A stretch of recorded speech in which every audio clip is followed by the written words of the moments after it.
Kahal Kadosh Venichbad Boker Tov, il est assez rare, en tout cas ponctuel, de lire la paracha de Pekoudé de façon séparée. Ça arrive généralement lors des années embolismiques, comme cette année. Et donc ça nous donne l'occasion de nous pencher sur le fait que la sidra de cette semaine, Pekoudé, s'ouvre sur l'inventaire détaillé des quantités d'or, d'argent et de cuivre offertes pour la construction du tabernacle. Bien que les métaux aient été confiés en dépôt et soumis à la supervision de Betzalel, ce maître d'œuvre, et que la grandeur d'âme et l'intégrité de ces personnages soient absolument indiscutables et attestées par Dieu lui-même, eh bien, Moïse a procédé à un décompte intégral de toutes les offrandes et de leur affectation aux diverses tâches. Il n'était pas question pour lui de se contenter de présomption, car un chef, pour rester au-dessus de tout soupçon, doit garder le compte des fonds qui passent par ses mains. C'est évidemment un devoir pour chaque sage et à plus fortiori, à plus forte raison, un maître d'Israël connu, incontesté, eh bien qu'il n'y ait pas de mauvaise personne qui puisse exercer sur sa propre personne eh bien, une contestation d'autorité sur la base de soupçons qui ont été malheureusement infondés et inventés dans le but justement de le déstabiliser, de le discréditer. Et c'est pourquoi il doit être absolument le plus irréprochable qui soit. Selon en tout cas le Sforno, le tabernacle et ses accessoires étaient d'une telle sainteté qu'ils ont résisté à l'action du temps, mais aussi des guerres.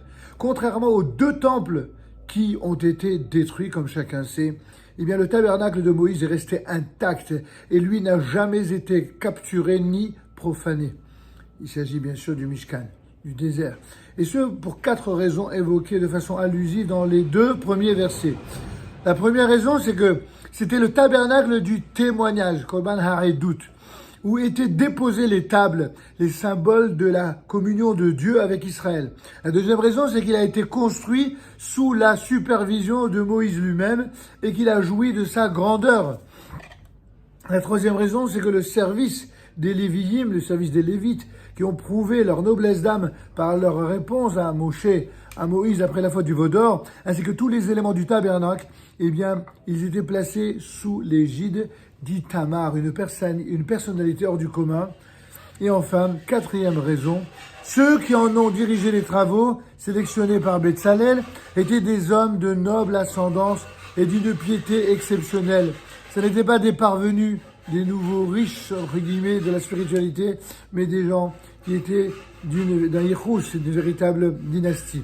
Et c'est à tous ces facteurs que le tabernacle doit son invulnérabilité. En revanche, le temple de Salomon a été construit en grande partie par des ouvriers qui n'étaient pas juifs. Par conséquent, bien que la Shekhina ait demeuré, ces éléments ont subi l'usure du temps. Ils ont dû être réparés et remplacés. Le deuxième temple, lui, n'a été construit que grâce à la bienveillance du roi Cyrus. Et il n'a jamais abrité les tables, ni même la Shekhina, la présence divine. Ainsi, les 2 temples sont tombés entre les mains des ennemis, puis ont été pillés et détruits. Sforno fait en outre remarquer que les quantités dénombrées ci-après sont insignifiantes par rapport à la quantité d'or et d'argent utilisées dans les temples de Salomon et d'Hérode. Le tabernacle les a néanmoins surpassés et absolument tous les éléments de ce tabernacle ont été finalement mis à la disposition du peuple d'Israël, non seulement dans la génération de l'époque, mais sont restés en mémoire dans la transmission des valeurs d'Israël jusqu'à servir à nouveau pour Be'ezrat Hashem l'érection du futur temple de Jérusalem, le 4e et dernier édifice, le 3e temple, celui qui sera le temple définitif jusqu'à la fin des temps. Shabbat Shalom et voilà.